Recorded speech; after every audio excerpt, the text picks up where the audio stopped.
Welcome, welcome, welcome. Welcome, everybody. Welcome back to the Welcome Home podcast. Hope you guys are doing good. How are you? How are you doing today? I'm doing well. How are you? I am alive. I feel like it's been a while, even though we recorded just last week. It feels like it's been a little while since we recorded. So it's good to be back, sitting down in this chair. You seem to be tired. I am a little tired. Interesting. Have you eaten? No, but I woke up early today, remember? Yeah. Why did you wake up early? Because anytime you get out of the bed, I wake up. That's not good. I think that's more of a recent thing because I used to get up out of the bed or before you all the time, and you would not move. Anyways, but yeah. How are you doing though? I'm cool. How are you? I feel like we do this back and forth. How Yeah. are you? I'm good. And then Yeah, because every time I ask you, I'm asking you for like a genuine "How are you doing?" Not like a "I'm cool." yeah, but So I really am cool. We just wrapped up a really busy weekend, a Mhm. monumental weekend, mhm. and I just want to rest this week. Like I don't want to do a lot, but I think from that weekend, a lot was birthed, Yeah. and now we're doing a lot. What was birthed? So on Friday, one of our friends got engaged Okay. and I helped plan the engagement. And so now I'm an event planner. Really? Not an Yeah. engagement planner, an event planner. Yeah, I changed my mind. Okay.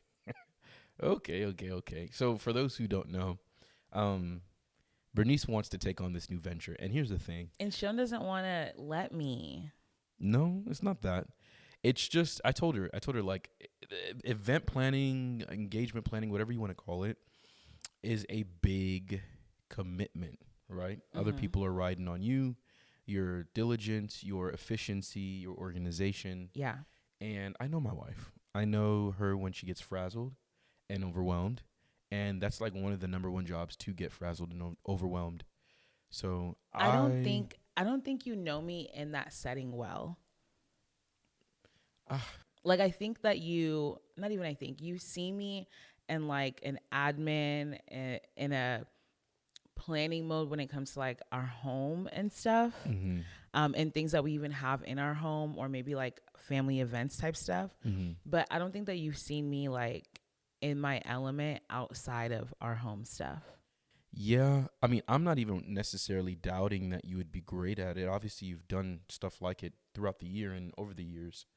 But I'm worried about, when you come home, everybody gets to, see the professional, Mm-hmm. happy-go-lucky, bubbly Bernice, but then Mm-hmm. I have to get the, Bernice that is feeling on the inside But when that's she the comes home. equivalent to me getting, shown after a long day of work or shown after a bad choir practice. Yeah, what am I? I'm usually like chill, right? I just come home and I sit down. I don't really say much. Sometimes you're a little grumpy. Like, are you scared of like the fact that I'm gonna come home and like break down? Because that's just life. Scared, no. Scared, no. But if I can keep you in a happy state as much as possible, why not? I was gonna say something, but let me not. You're gonna That's behave not yourself. possible. Okay. Anyways. Okay. Well, we shall see. But there's a lot to update you guys on, honestly. Wait, I also forgot. Like, on top of event planning, I am now an admin for wedding worship shown at a banjo. Oh, So yeah. I mean, I guess we can kind of just lump that into everything that's happened and just go in chronological order yeah, um of this last week. because we haven't told them that we went viral. Yes, like everything. Okay. Everything. There's a So, lot to catch y'all up on. yeah, so what was last Monday? Last Monday was, I don't know what last Monday was. So Tuesday was the 10th. So last Monday was the 2nd. Last Monday was the 2nd. And so I had been invited to worship at a wedding at the end of August. They had invited me earlier in the year, or at least they had booked me earlier in the year. And so the wedding was at the end of August, and I went. And I remember I had the heart to record myself singing, just because I was like, man, I need content.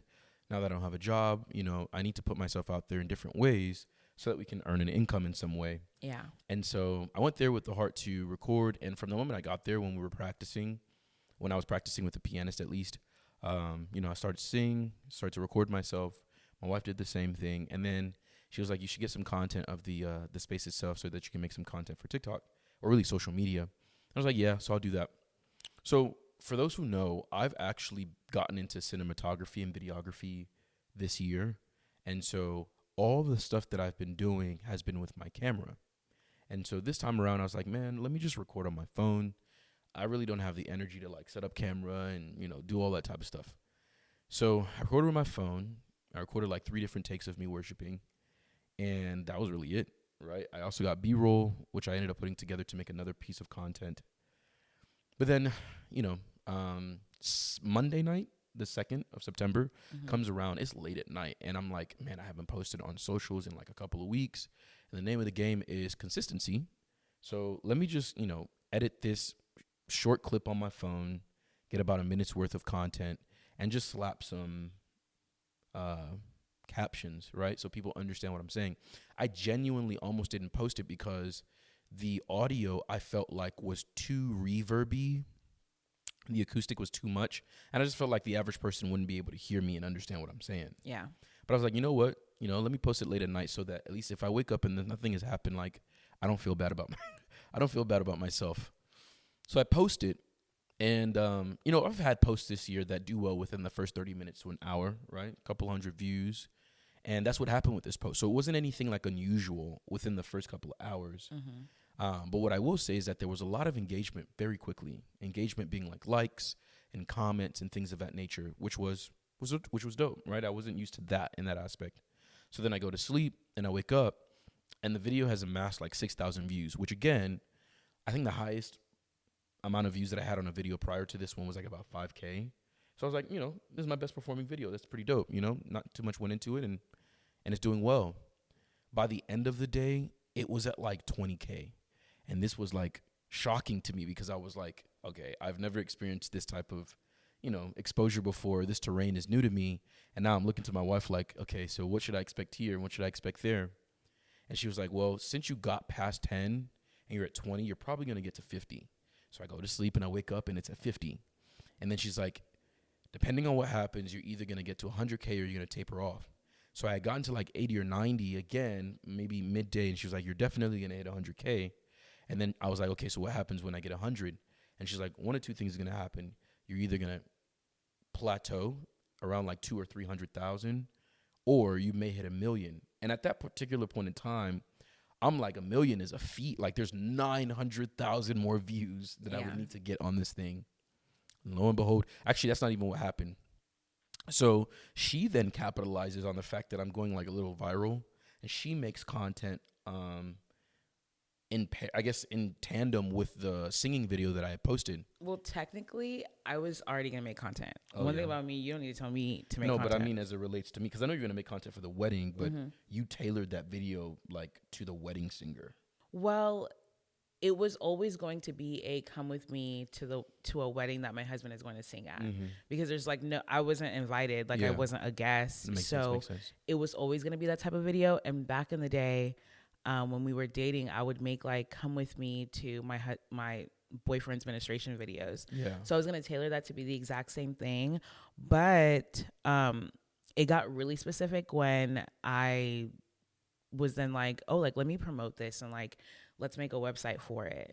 That's how we hadn't even gotten to the website part yet. So I'm going a little viral. She then makes a video. Her video starts to shoot like quickly. And Bernice has gone viral before, so this isn't even anything new for her. But her video starts to shoot like quickly. She like passes me in a day, and she's like at like 200,000 or 300,000. And I genuinely believe my wife's viral video is what got me to 1 million. So as of right now, you were already trending towards 1 million. I mean, yeah, but like I feel like it would have plateaued if you didn't make that. I personally feel like it. Maybe I'm wrong, but she gets to 1 million in like 3 days or so, and then right after that I get to 1 million. And another thing that she had mentioned, she was like, I was around like 800 followers on Monday, September 2nd. Yeah. And by like Wednesday, I was around like 2K. And then she was like, road to 10,000. And again, I was like, that seems almost impossible. Like I'm at 800 and now 2,000. 8,000 more people following me is wild, right? And as of today, which is the 12th of September, I'm at 15,000. Yeah. Which is insane. So we went viral on TikTok and social media, which is crazy to think. Yeah. You know, I guess for those who've been following along so far, you guys know what this year has been and these last couple of months have been. And so I was talking to the Lord about September and how the Lord's just going to surprise us. And I still don't even think his surprises are done. But just talking to him about how, like, at the end of the month, we'll look back and be like, man, they're not done. Yeah. We'll look back and be like, oh, man, like, who would have thought this is how we started off the month? But that was a nice surprise to enter into the month with, going viral on social media. Now, one of the hashtags that I used was the wedding singer. Mm-hmm. So once I got to a certain amount of views, like, people just had to type in the hashtag and I would pop up, which was crazy to me. Yeah. And then she took a crazy initiative, helped me put together a website in like a day.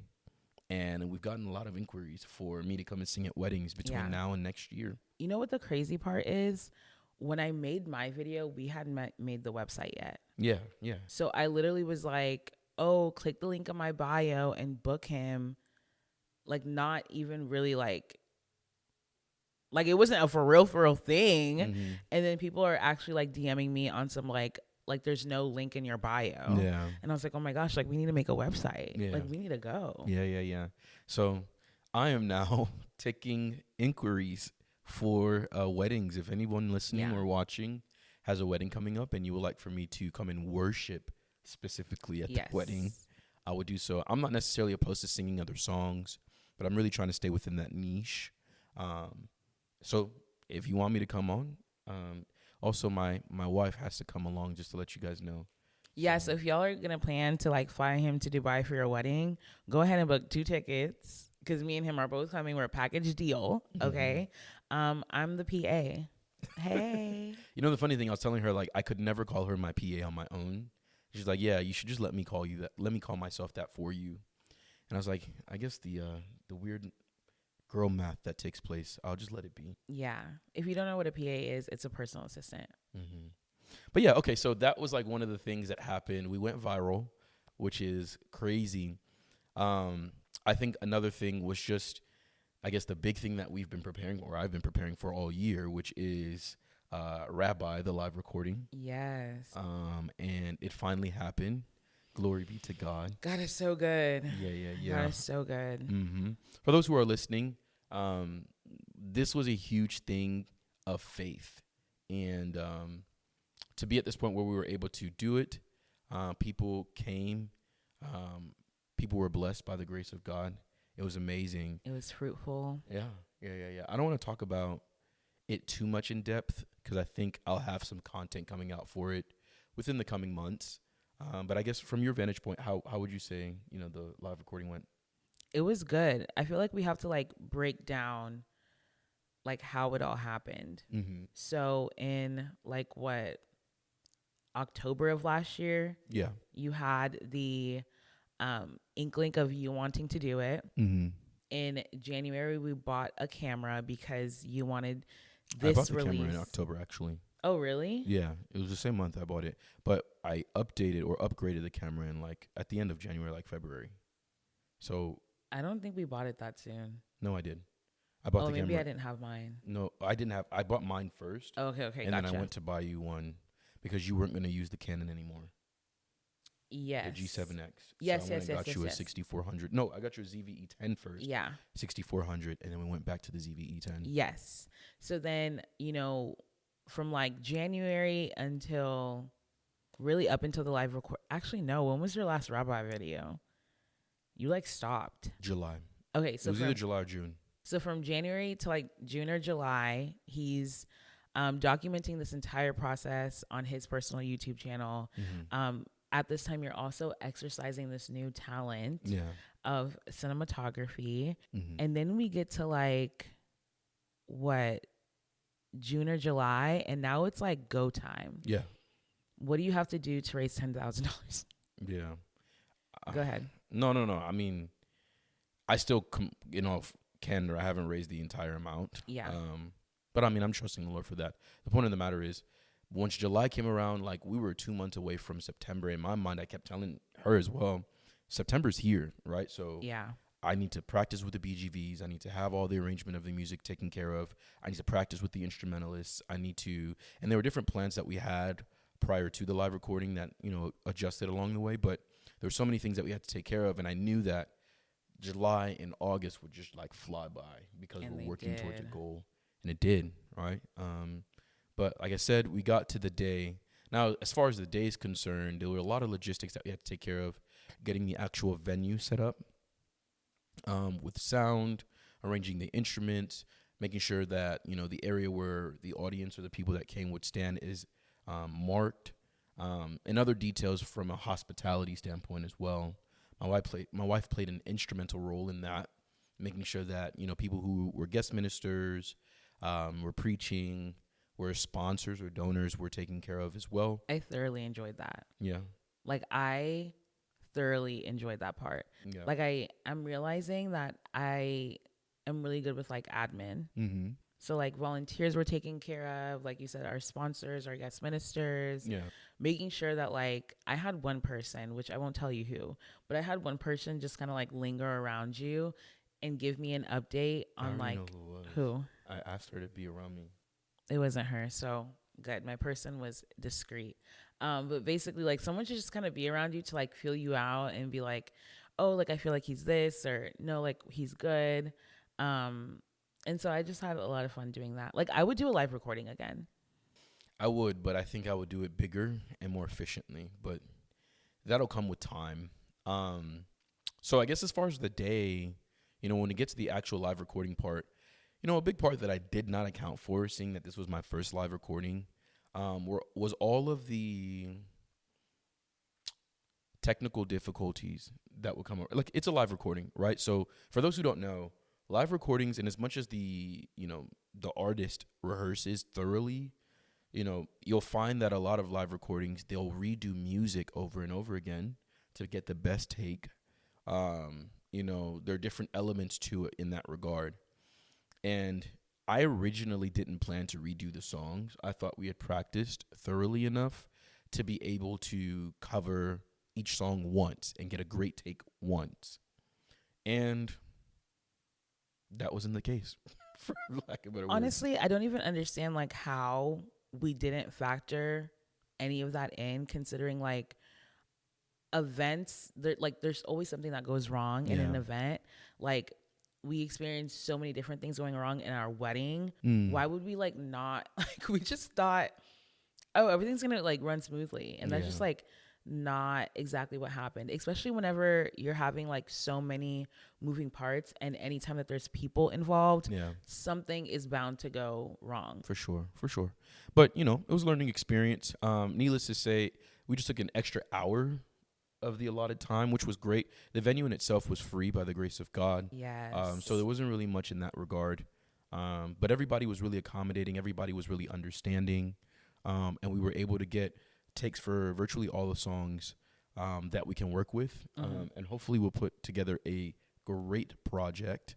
And so, that was Rabbi, the live recording. I also just want to shout out and honor everyone that helped. We had some of our amazing friends be like volunteer leaders that led our volunteer group. Like, shout out to everyone that came out to volunteer.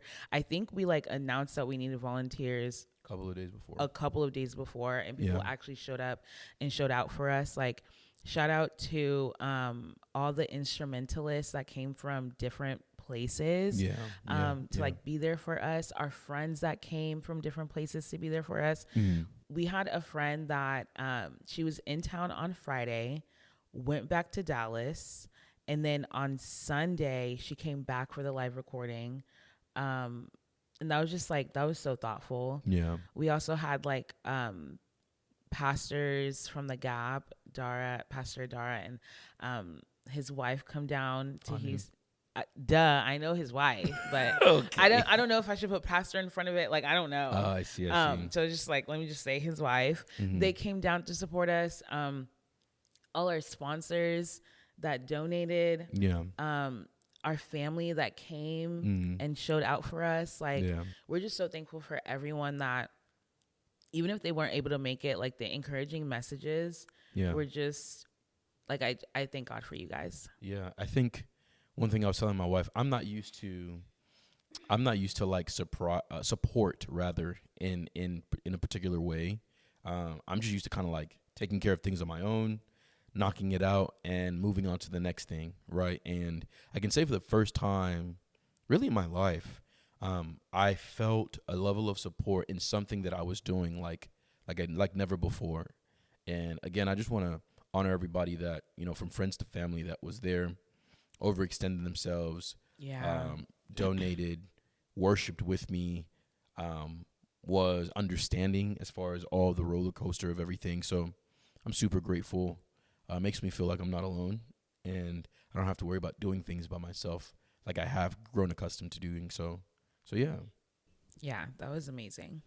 And then after the live recording, which was September 8th, my birthday was on Tuesday. Yeah.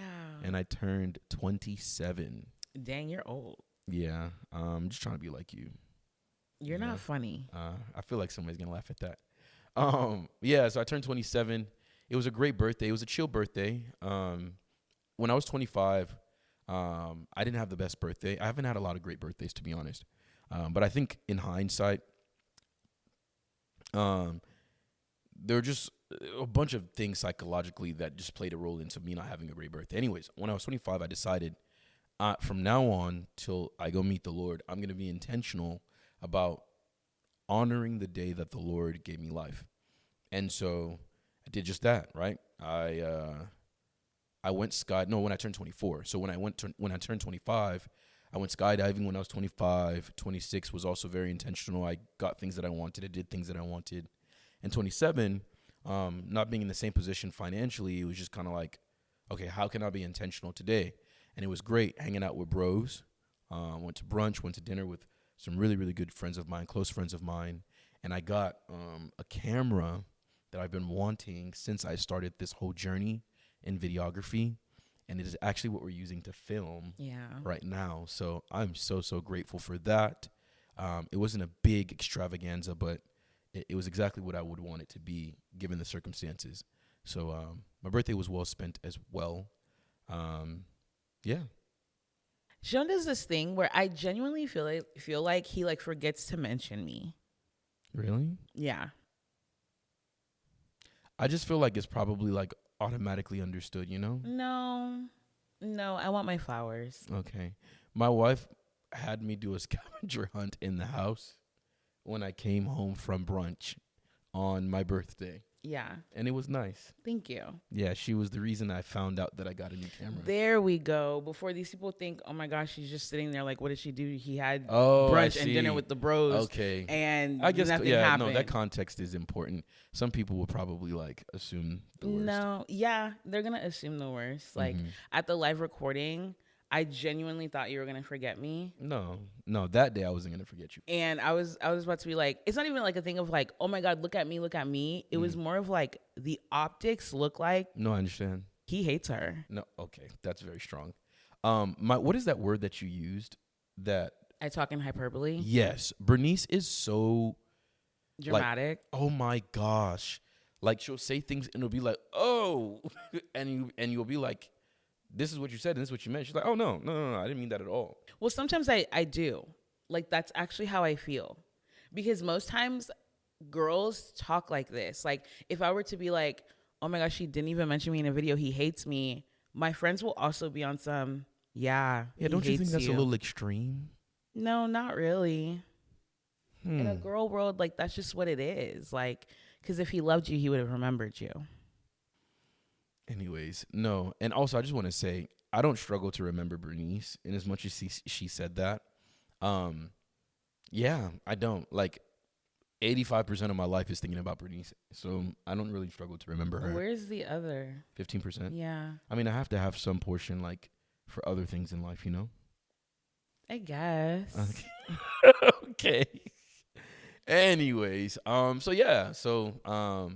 we are here now. Today's Thursday. Oh, another big thing that I want to announce here. So we are actually at the halfway point of the season. Yes. Bernice and I, when we kind of sat down and drew up what we were going to do for the podcast and how we're going to, how many episodes we're going to do, what we're going to talk about, we decided we would do 15 episodes. Mm-hmm. Now, I was of the opinion for us to do more, but she was like, I think we should start off like in a capacity that is appropriate for where we are and what we can handle. Mm-hmm. And so I agreed, right? But I bring this up to say that if y'all are enjoying these episodes, I might be able to convince her. You won't. Okay. I think it's so important to have balance. I think it's so important to like know when to sit down. And I think that we've just been on go mode. I mean, we gotta be. Yes, exactly. But now after the next 7 videos, 8 videos maybe. 8. Now it's time for the viewers to sit down, digest what we're saying, go back into some old videos, like watch it again if you think you get it. And that doesn't mean that in this time we're not going to post on social media, you know? Yeah. We'll post some oldies, but I also think like it's also good for us to like sit down. Don't worry, guys. If there's enough interest, I'll do what I need to do. But needless to say, we are at the halfway point of the season 1. By the grace of God, we'll be able to get to 15 episodes. Yeah. But with that being said, I think it's a great opportunity to pivot into, I guess, a little bit of a special edition for this episode.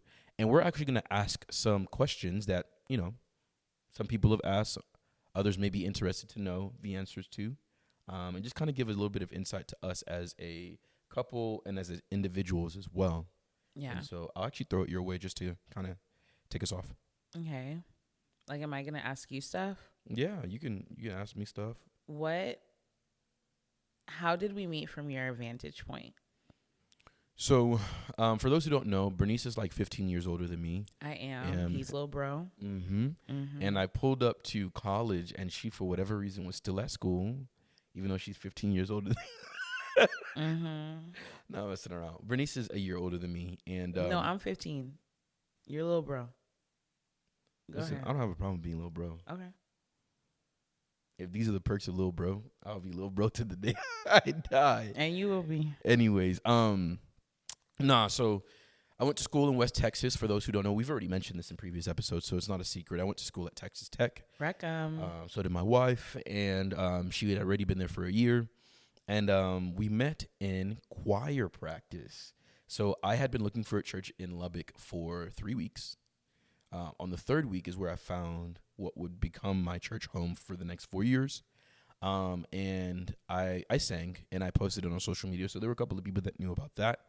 And so it didn't take long for me to get into the choir. And then I came for a choir practice, and my wife was there. And there are other details to this story that I'm going to include, but I'll just say that I met my wife at choir practice my freshman year.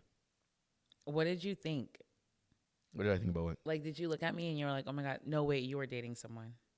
I was dating someone. It's so crazy that you were dating before me. Anyway, so from my point of view. She has this thing where, like, I never dated anybody before her. She was the first and only person I've dated. Yeah, you were my first kiss. You're my first everything. Yeah. Amen. And from my point of view, I was at choir practice. Ask Bernice what she was doing in the choir. Like, worshiping my God. What do you think I was doing? Amen. Huh? We praise God. I was sitting down, and this like skinny, lanky, dark-skinned boy comes in, and I think he's so cute. Not in like, I feel like I thought you were like, my God, he's no, I don't think that at all. Okay. I don't think cute means that at all. Okay. But I thought he was like so cute.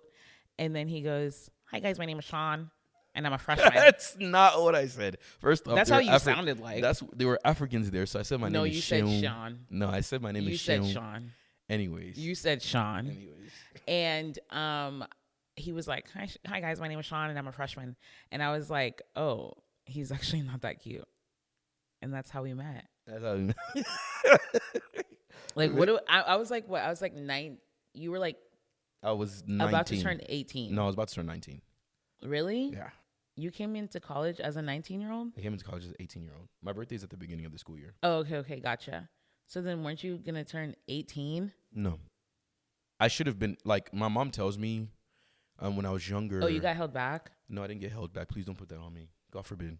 There's nothing wrong for getting held back. I got held back because I didn't know English. Yeah, that's different though. Typically being held back, it implies certain things, and that didn't happen to me. So there's nothing wrong if you guys got held back. Amen. So no, when I was younger, my birthday starts after the school year. Oh, I get it now. Yeah, I get it now. so my mom said I had to wait. So I was 4 turning 5 going into kindergarten when I should have been 4 already in kindergarten. No, kindergarten is 5. You need to be 5 years old. No, there are 4-year-olds in kindergarten. At least I remember it that way. Oh, no. That's pre-K. Kindergarten is 5. You're right. So, no, then I was 5 turning 6 going into kindergarten. Oh, okay. That makes sense. Okay, yes. Yeah, I was 19. So there was no way that I was going to find a freshman cute. So you find a younger man cute now, but not back then? We had this conversation. I don't find you cute now. I find you very handsome. Oh, interesting. Well, you found me cute at a point in time. No, I didn't. Bernice is not telling the truth, but it's okay because I love her so much. So to that point, we might actually dedicate an episode just talking about how we met in, like, I guess the beginning of our relationship, because our relationship is we were besties. Yes, we were really good friends. Yeah, we were really good friends. Like genuine friends. But I don't want to dwell on this too long, so I'll throw the second question your way. When did you know that I was the one? We were hanging out one night, and emphasis on night, and we were hanging alone together. Mm-hmm. And in so many different like situations, that night could have gone so left because we were alone and it was nighttime. Okay. Mm-hmm. But I remember that night you were like, oh man, like I want to feel the presence of the Lord here. And I was just like floored because any other guy could have taken advantage of the situation. Like you're there with a friend. Mm-hmm. How people like to say like, oh, guys don't really just see you as a friend. Like if they were given the opportunity, they would take advantage of it, allegedly. And you didn't. And I was like, oh my gosh, this is such an honorable like man. I think that's when I started seeing you as a man. Interesting. If I'm to be honest, like that's why I said like I never saw you as cute, because when you were my friend, I didn't really see you as cute. Like you were just like literally little bro. Like that's just my little bro. And then that night I was like, oh my gosh, like this is a good man, Savannah. And I just want to put the disclaimer out here. Her story would make me sound like this like amazing guy.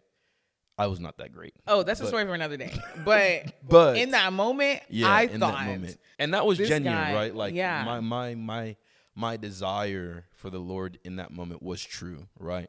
I'm just saying that like there were so many things that the Lord has worked out and is still working out of me from that time. So. Yes. But in that moment, I was like, oh my gosh, like this is such a good guy.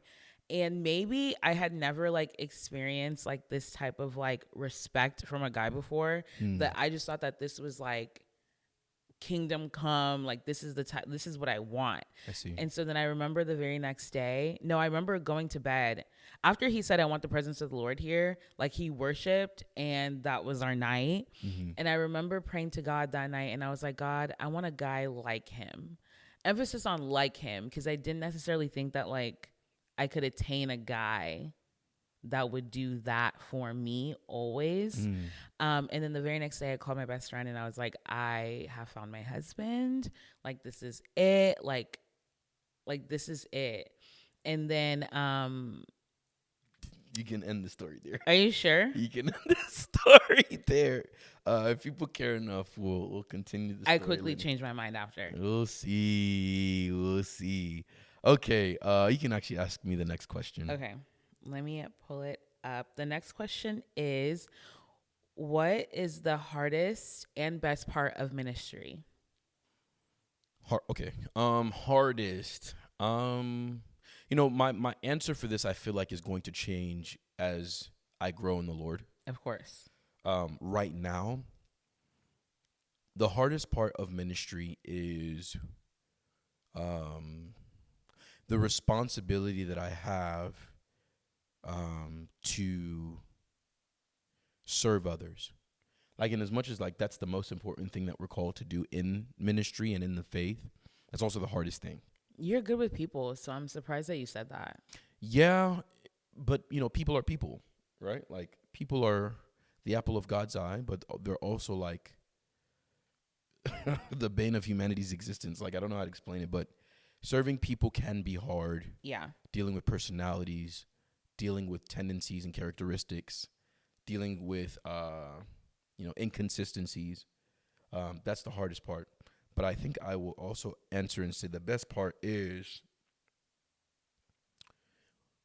there's this time every time I worship, especially when we go deep into worship and I'm like in the midst of people, and people are like just bearing their souls out to the Lord. That's the best part for me.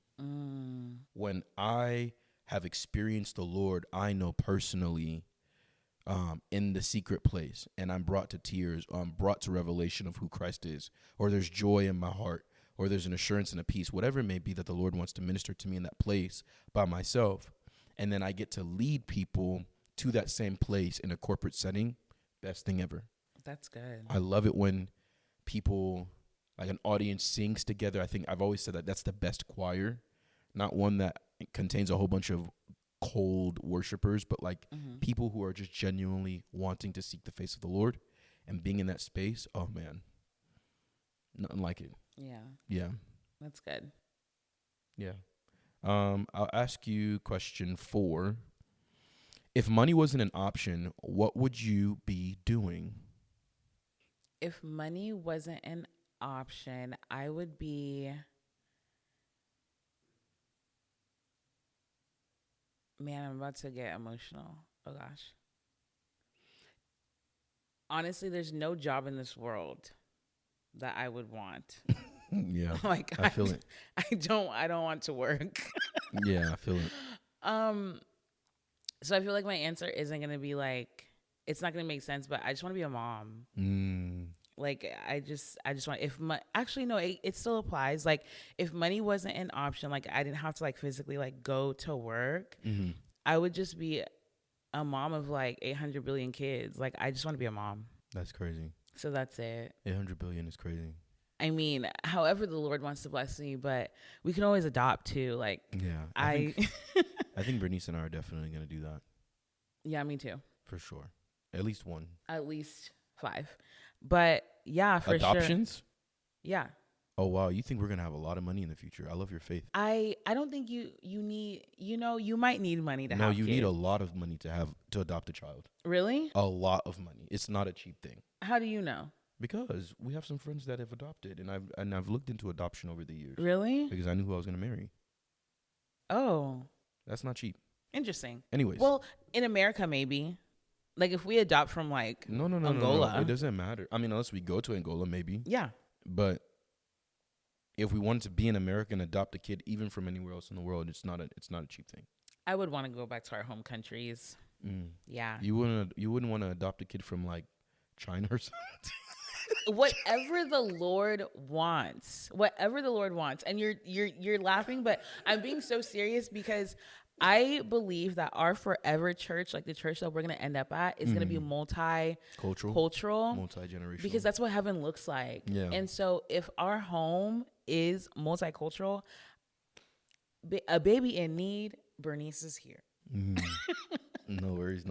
So yeah, I think that my dream job, watch us be parents, and I'm like, Shay,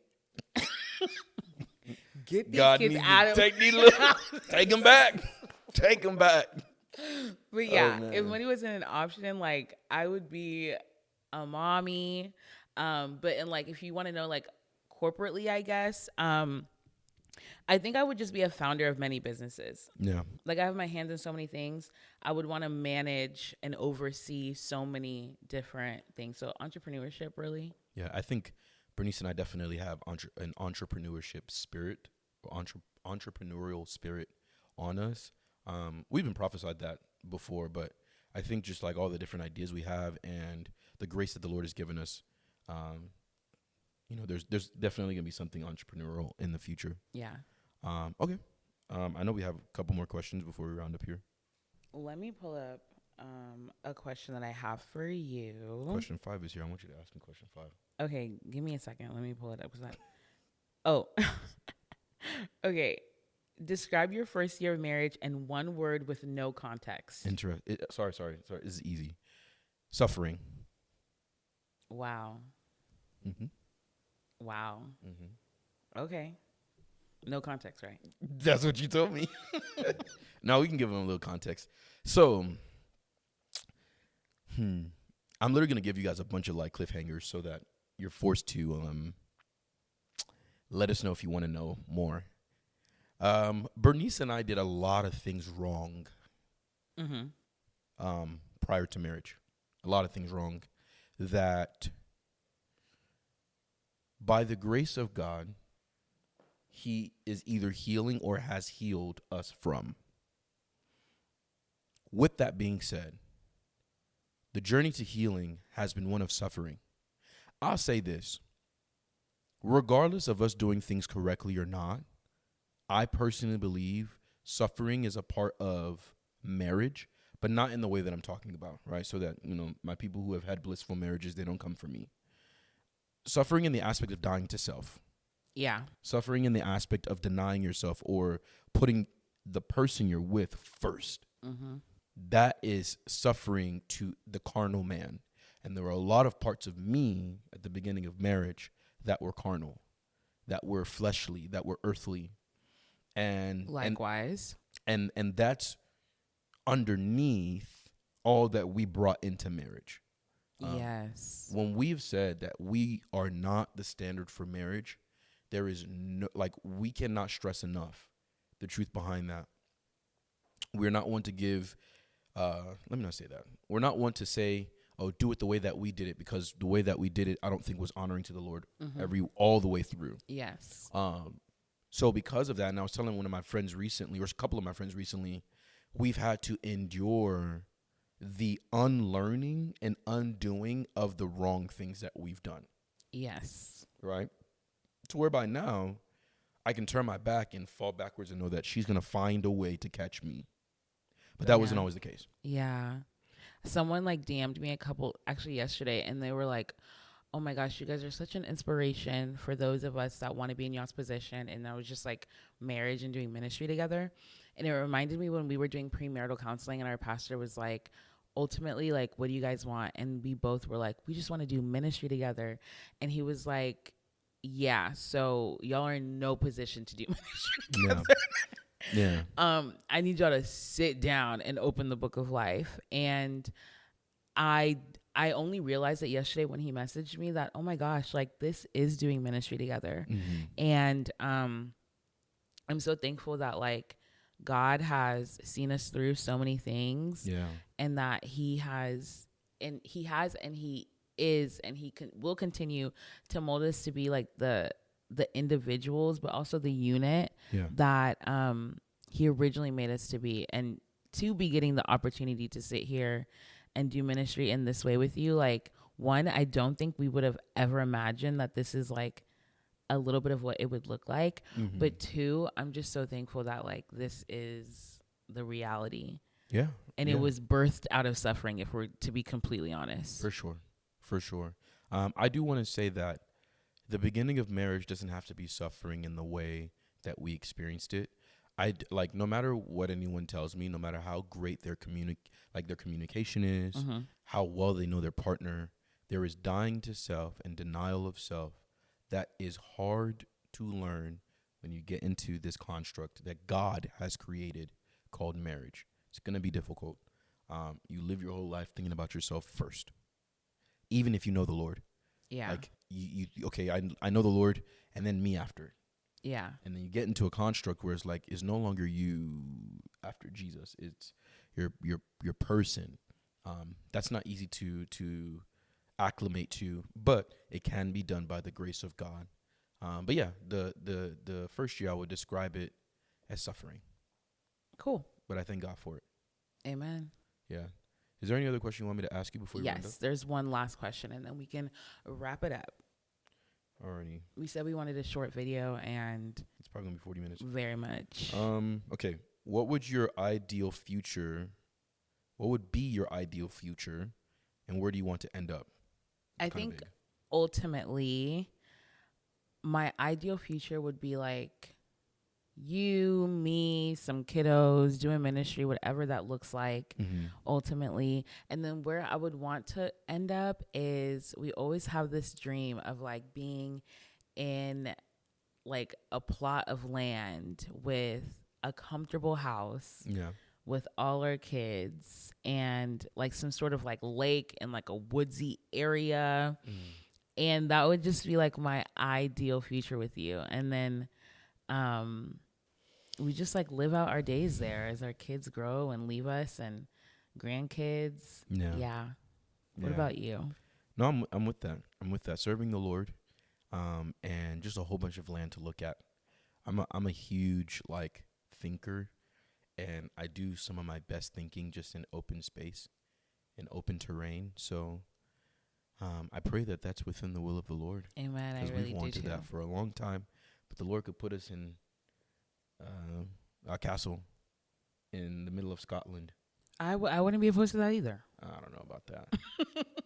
I definitely don't want to live in the city long term. I thought that's what you were gonna say. Like the Lord putting us in a castle, like you have land in a castle. That is true. Now, if you would have said, "Oh, the Lord would have put us in like," and we're even being generous, because like, what if the Lord is like, "I want you guys to go to Honduras, and that's where you guys are gonna do ministry with the locals," like. That would be out of our comfort zone. My old mentors that I talked about a couple of episodes ago, they're moving to Ecuador. Yeah. God the bless Lord called them to Ecuador. God bless them. I think I'm not going to say nightmare, but I think if the Lord took you to Nigeria, right? And it wasn't Banana Island, it wasn't Lekki, it was like, how would you feel? Honestly, I would adapt. I think I'm really good at adapting. Yeah. I think I am. I think I know how to get into certain spaces, certain circles, and know how to move. All my friends tell me that if I went to Nigeria, the ones that grew up in Nigeria or have been, they'll tell me that they've been telling me that I wouldn't survive, but I feel like I'd be able to adapt. But anyways, we digress. We appreciate you guys tuning in, watching yet another episode, being a part of this special edition halfway mark of season 1. We're super grateful for what the Lord is doing. Genuinely believe that September is going to be a monumental month. Amen. And we're just grateful that you guys are either listening or watching, and staying tuned with us. Y'all can catch us, you already know, on Apple or Spotify podcast or YouTube podcast. Or if you're more of a viewer, you can watch us on YouTube as well. If you guys would like for us to answer more questions like these or any that you have personally, feel free to drop them in the comments below on YouTube or on our social media pages as well. But without further ado, bye. Welcome home.